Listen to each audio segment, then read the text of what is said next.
Grégory est comme sacrifié, comme un enfant qu'on porte sur un autel pour le sacrifice. D'un seul coup, on découvre un corbeau qui a passé plus de 1000 coups de fil. Et si c'était pas Bernard Laroche? C'est lui. Le meurtrier de Grégory est encore en vie? Oui.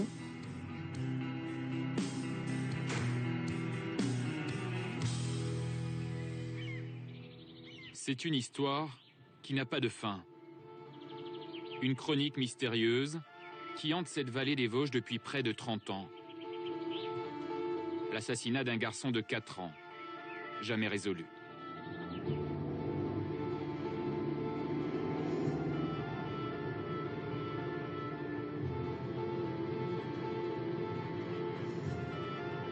On va rentrer dans le village là, et c'est là qu'effectivement est découvert le corps de Grégory le 16 octobre 1984. Et à ce moment-là, moi j'ai fini ma journée de journaliste localier. Je suis dans ma vieille DS où je ne reçois qu'RTL et j'entends Jean-Michel Bézina, flash spécial, qui nous annonce la découverte d'un enfant. Le corps d'un enfant de 4 ans dont les pieds et les mains étaient ligotés a été retrouvé dans la Vologne, une rivière des Vosges. Grégory Villemain avait disparu ce soir vers 17h30. Les enquêteurs n'excluent pas l'hypothèse d'une vengeance familiale. Alain Duzard est journaliste à l'Est républicain et connaît très bien l'affaire. C'est là qu'a démarré la plus grande énigme criminelle qui est encore pendante en France, qui n'est pas résolue. Ça a démarré ici, quoi. Et c'est pas fini, 30 ans après. C'est au milieu du village, vers 21h, que le corps sans vie de Grégory est repêché. Ses pieds, son cou, ses poignets sont attachés avec de la cordelette. Son bonnet est enfoncé sur le visage. L'enquête de la gendarmerie commence, avec à sa tête un jeune capitaine de 30 ans, Étienne Sesma. Depuis 2006, il a quitté la gendarmerie et dirige la sécurité des transports en commun à Marseille. On a le sentiment vraiment d'un enfant sacrifié, comme un enfant qu'on porte sur un autel pour le sacrifice. Et c'est effectivement ça, Grégory est sacrifié à la haine qu'on voue à son père. Grégory est le fils de Jean-Marie et Christine Villemain, un jeune couple d'ouvriers sans histoire. Après sa naissance, ils font construire un chalet sur les hauteurs de l'Épanche sur Bologne, un petit village des Vosges. Jean-Marie Villemain a commencé en bas de l'échelle dans son usine, puis est devenu rapidement chef d'équipe. Jean-Marie Villemain est appelé le chef dans la famille. Il a réussi à passer contremaître. Et dans ce milieu d'ouvriers, c'est un événement hors du commun. Et ça a été tout de suite un électrochoc dans cette famille. Lui, il en a tiré une certaine fierté que l'on comprend. Et cela a créé des jalousies. On sait qu'il y a une histoire dans cette famille Villemain qui a eu, dans les années précédentes, 82-83, un corbeau qui a agi dans la famille, qui a semé la haine, qui a monté les gens les uns contre les autres. Ce mystérieux corbeau va passer plus de 800 appels aux grands-parents de Grégory, Monique et Albert Villemain. À chaque fois, il évoque des histoires de famille, de haine et de jalousie.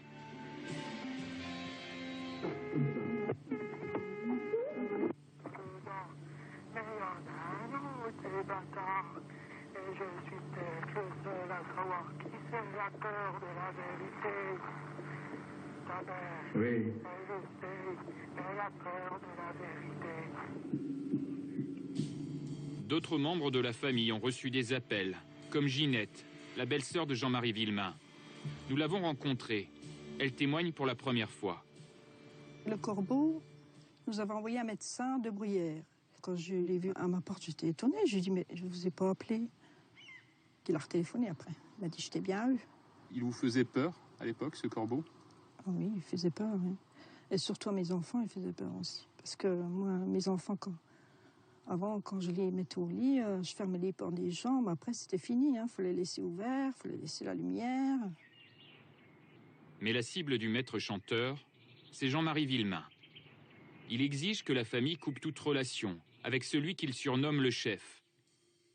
Dans cette lettre, il écrit Si vous voulez que je m'arrête, je vous propose une solution.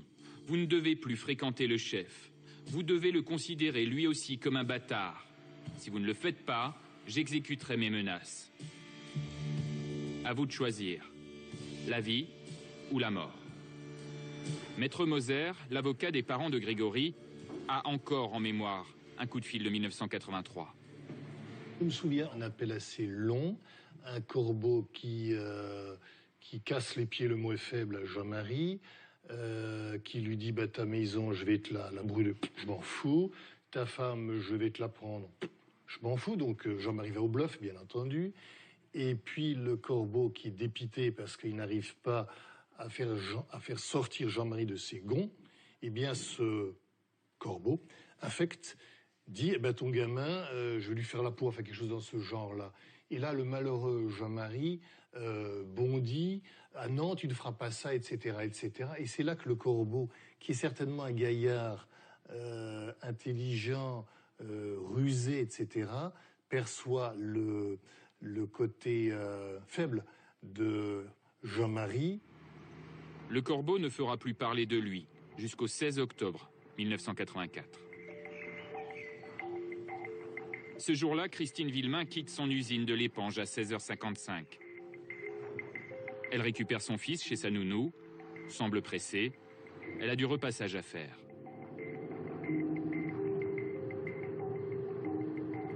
Arrivée chez elle, la maman lui donne une pomme pour le goûter, lui met un bonnet sur la tête et le laisse jouer dehors.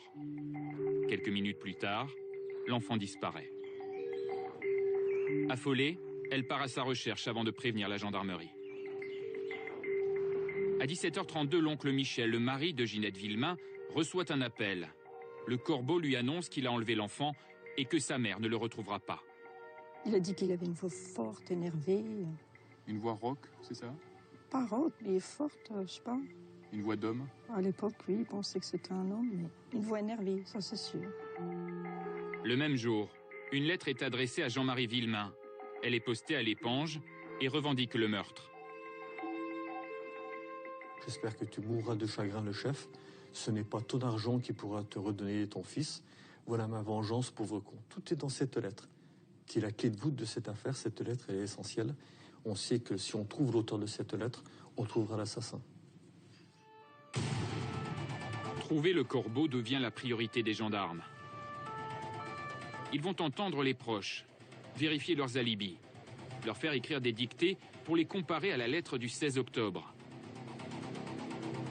Plusieurs pistes sont écartées, jusqu'à ce qu'ils tombent sur Bernard Laroche, un cousin du père de Grégory. L'homme ressemble au portrait robot d'un suspect qui aurait rôdé près de chez les Villemain. Son alibi est vague et les premiers experts graphologues trouvent des similitudes entre son écriture et celle du corbeau. Il est placé en garde à vue quelques heures. Je sais que les gendarmes sont toujours persuadés que c'est moi, mais qu'est-ce que vous voulez que je vous dise? Je sais que c'est pas moi. Hein. Vous aviez un alibi pour cette heure-là? Oui. De toute façon, j'ai ma belle-sœur qui m'a vu quand elle est rentrée de l'école. Autrement, à l'heure-là, j'ai guère que ça comme alibi. La belle-sœur, c'est Muriel Boll. Entendue par les gendarmes, elle contredit son beau-frère.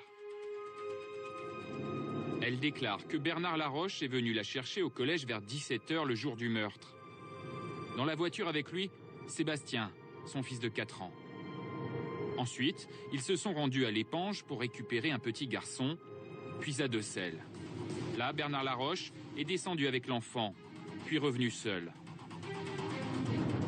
Ce témoignage est capital. Les gendarmes foncent à l'usine de Bernard Laroche, où il est arrêté devant les caméras.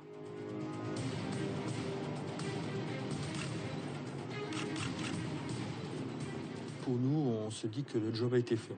On a un faisceau d'éléments convergents qui tiennent la route. On a des expertises en écriture qui nous désignent Bernard Laroche comme étant l'auteur des lettres.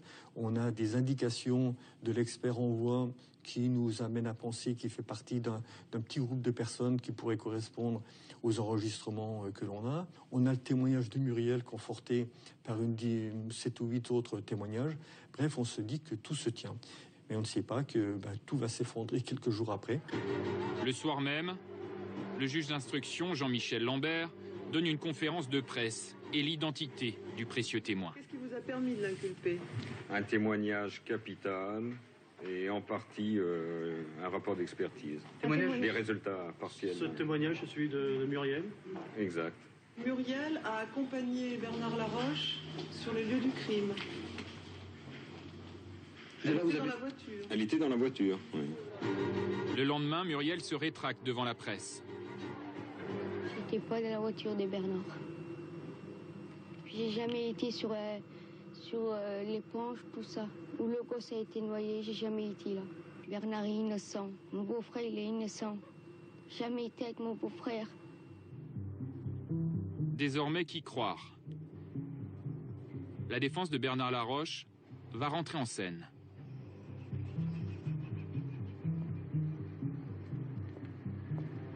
Début novembre, un avocat de 29 ans débarque dans le dossier. Originaire d'Épinal, Maître Gérard Welzer accepte immédiatement de défendre Bernard Laroche. À l'époque, les curieux s'agglutinaient ici, huant les protagonistes de l'affaire. C'était terrible. Un public hostile qui hurlait. Il ne faut pas oublier qu'en 1984, on était peu de temps après l'abolition de la peine de mort. Les gens avaient été chauffés par les titres Bernard Laroche coupable, monstre arrêté, etc. Et nous, on était les avocats salauds qui défendaient le monstre. Vous étiez l'avocat du monstre. Voilà. Et on était... c'était hostile. Très hostile.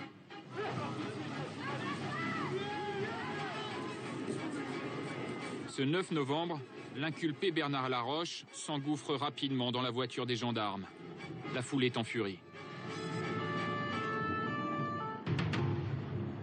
Quelques jours plus tôt, Gérard Welzer s'est rendu à la prison Charles III de Nancy, là où Bernard Laroche est écroué. L'avocat va le rencontrer pour la première fois.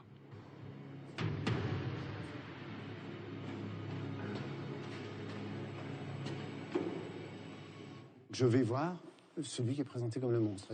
Il arrive là, il s'assied, et je commence à ce moment-là, d'une manière idiote, à l'interroger comme un policier. Et je commence à lui dire, mais il y a ça, il y a ça. Et au fur et à mesure que je lui parlais, je le vois... Et il me faisait des réponses, mais... Et à un moment, il me dit, il faut que je vous dise quelque chose. Je me dis, bon, voilà, il faut dire quelque chose à Marie-Ange, il faut dire quelque chose à Marie-Ange. Et je me dis, oh là là, est-ce qu'il va vouloir me faire passer un message ou quelque chose? Et il commence par m'expliquer le fonctionnement de la chaudière. Il y a un bouton qu'il fallait toucher. Et je me dis en moi-même, il y a quelque chose qui ne va pas. Et au fur et à mesure que je lui parlais et qu'il me répondait, je sentais que son attitude me montrait intuitivement qu'il n'avait rien à voir avec ça. Alors, la défense de Bernard Laroche attaque, car il y a de nombreuses erreurs de procédure, du juge et des gendarmes visiblement trop pressés, des expertises graphologiques irrecevables, une autopsie bâclée, sans parler de Muriel Boll, qui est revenue sur ses déclarations.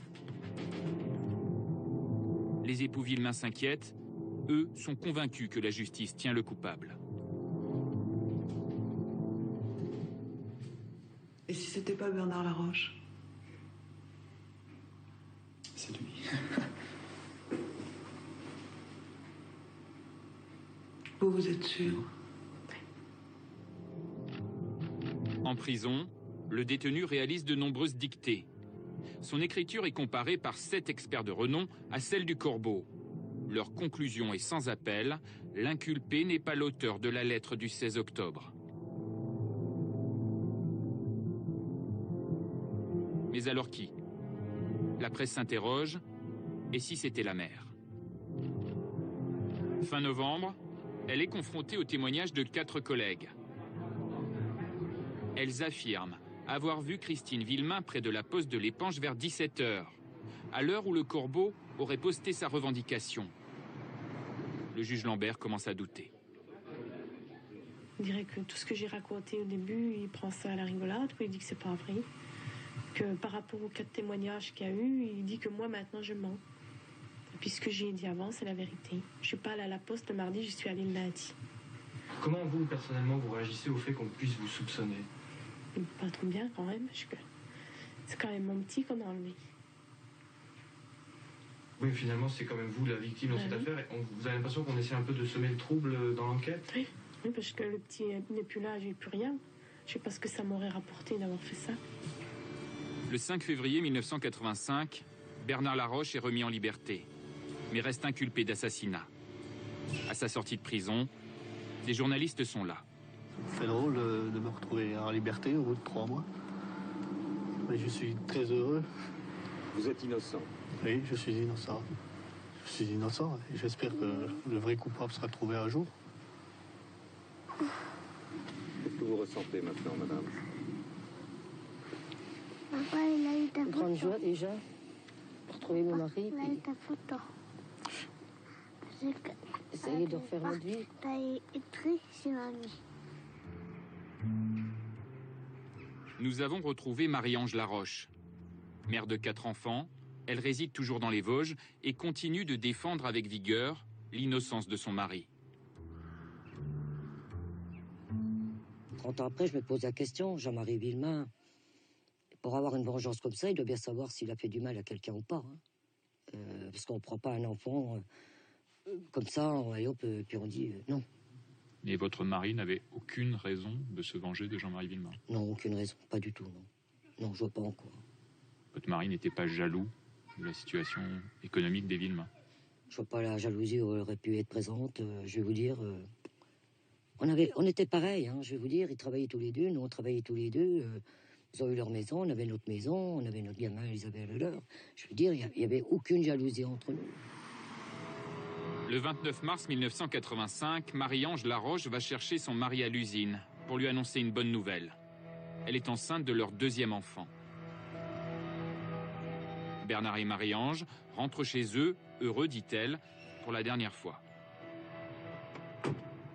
Avant que je referme ma portière, j'ai entendu des pas lourds. Quoi.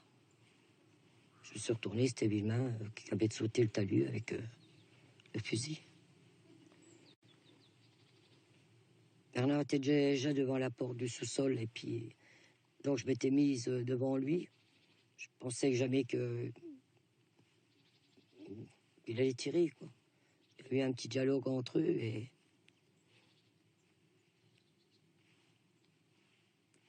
avec la peur, tout, je sais pas, il y a mon frère qui est descendu, Sébastien qui avait suivi derrière et Villemain a dit « Tire-toi de là, Lulu, ou je t'en tire une aussi ». Bernard a dit à mon frère, reprends Sébastien et remonte. Et mon frère et Sébastien n'ont pas eu le temps de remonter. J'ai même pas entendu le coup de feu, quoi. J'ai juste vu Bernard mettre ses mains à la poitrine et tomber en arrière. Jean-Marie Villemain est arrêté. Il sera condamné à 5 ans de prison, dont 1 an avec sursis. La justice lui a reconnu des circonstances atténuantes.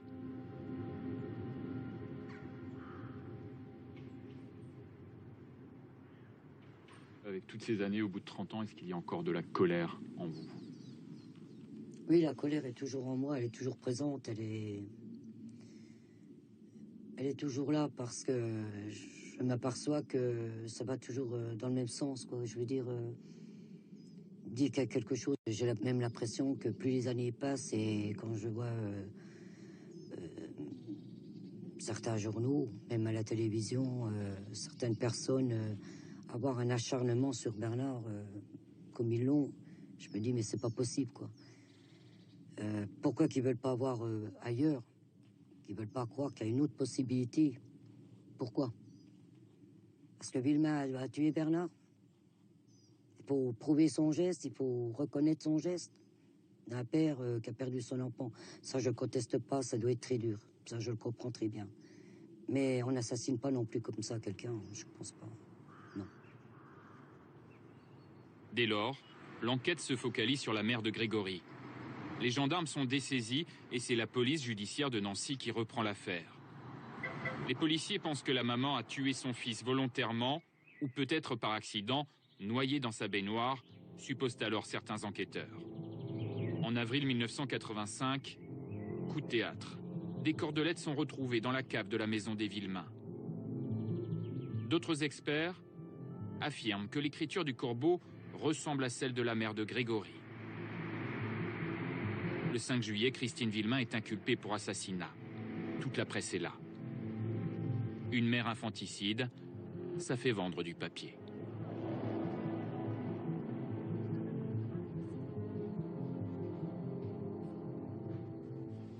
Avec une image, on peut fabriquer un personnage, hein, Ange ou démon un peu. Hein, la mère innocente qui a perdu son enfant, ou la mère démoniaque qui a quelque chose à cacher, quoi.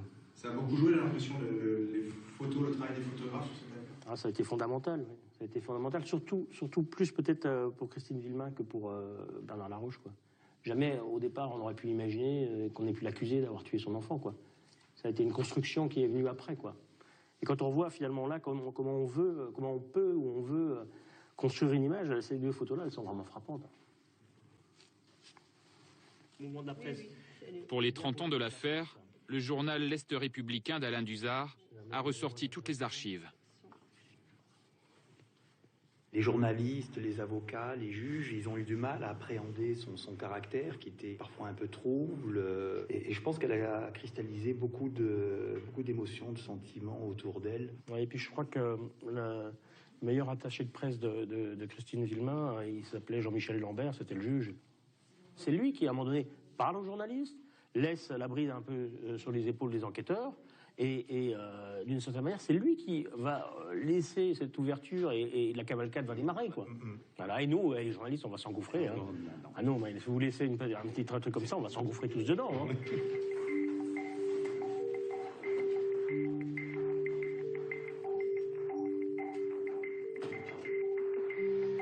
Après 11 jours de prison, Christine Villemain obtient sa libération, mais reste inculpée d'assassinat.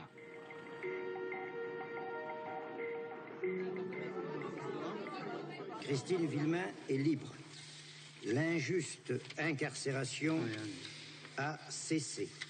Les 3 hauts magistrats de la Cour d'appel de Nancy ont sanctionné la décision du juge d'instruction. La mère de Grégory est renvoyée devant les assises. Mais la Cour de cassation ordonne un supplément d'information. Cette enquête est confiée au juge Simon. Pendant 3 ans, le magistrat va reprendre toute l'affaire à zéro. Réaliser des reconstitutions minutieuses, interroger de nouveaux témoins. Tout est passé au peigne fin. L'enquête de la police judiciaire est entièrement remise en question. 9 ans après le crime, un non-lieu historique est prononcé en faveur de Christine Villemain pour absence totale de charge. Si elle obtient un non-lieu en 1993 à Dijon, c'est pour 2 motifs.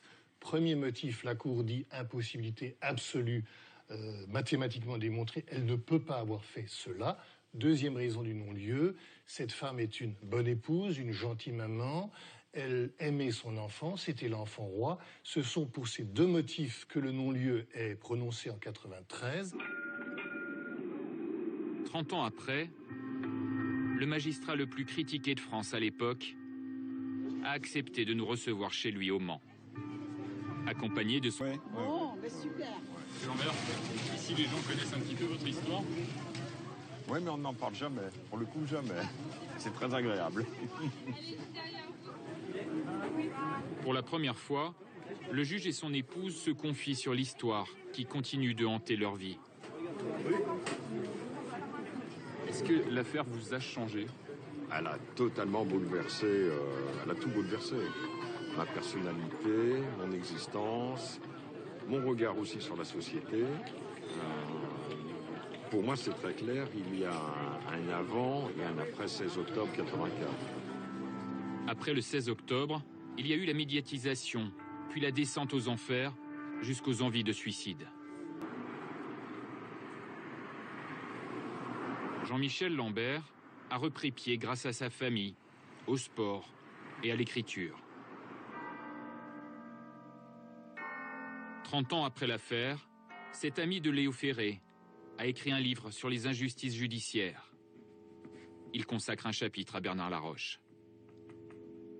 Un homme pour lequel il s'apprêtait à prononcer un non-lieu.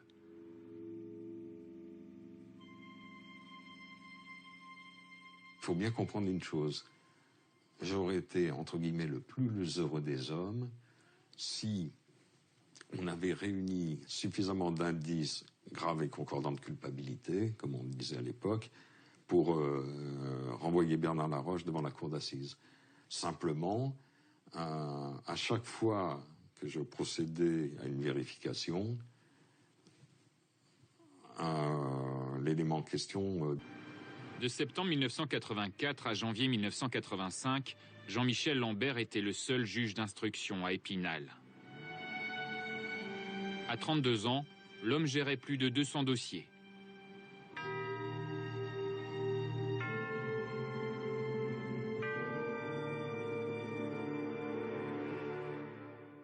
C'est très clair aussi. On a cherché à faire de moi le bouc émissaire. J'assume effectivement certaines erreurs de procédure, mais j'aurais aimé que tous en fassent autant, et ce n'est pas le cas. 30 ans après, on ignore qui a tué Grégory. La justice ne sait toujours pas où, quand et comment l'enfant a été assassiné. La science peut-elle encore résoudre l'affaire? En 2000, un demi-timbre du corbeau a été analysé. Puis en 2008, les cordelettes et les vêtements de l'enfant. Plus de 250 comparaisons ADN ont été effectuées sous la direction du parquet général de Dijon.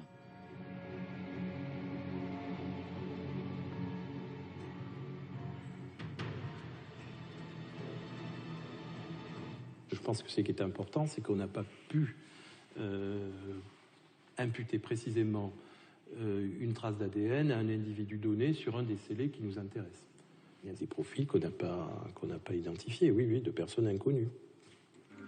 Ces profils inconnus seront-ils identifiés un jour? Seule certitude, il y a au moins 2 voix du corbeau, un homme et une femme. Mais pour l'instant, aucun nom. 30 ans après la mort de Grégory, certaines personnes auraient-elles encore des secrets à révéler? Il y a des gens qui savent, mais si vous me demandez est-ce qu'ils vont parler, je crois que je vous réponds non. Je n'y crois guère.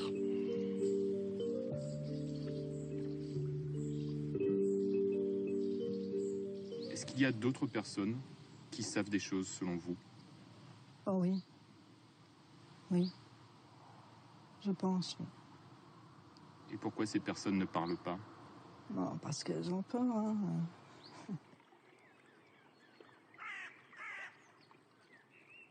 Il y a eu la thèse de la mère qui a été totalement exploitée à 200% par la justice et totalement rejetée. Christine Villemain est innocente, ça c'est clair et précis. Et puis donc nous avons de l'autre la thèse de Bernard Laroche qui est pleine de points d'interrogation, mais qui continue d'être là, qui continue de tenir. Il y en a certainement eu plusieurs. Je ne suis pas certain qu'il n'y avait qu'une seule personne. Aujourd'hui, cette affaire, c'est quoi? C'est un gâchis. Première victime, Grégory Villemain et sa famille. Deuxième victime, Bernard Laroche et sa famille. Troisième victime, la justice, puisque 30 ans après, on ne connaît toujours pas la vérité. Seul un nouvel élément, preuve scientifique, témoignage, pourrait permettre de résoudre le crime de la Vologne. Grégory Villemain aurait aujourd'hui 34 ans.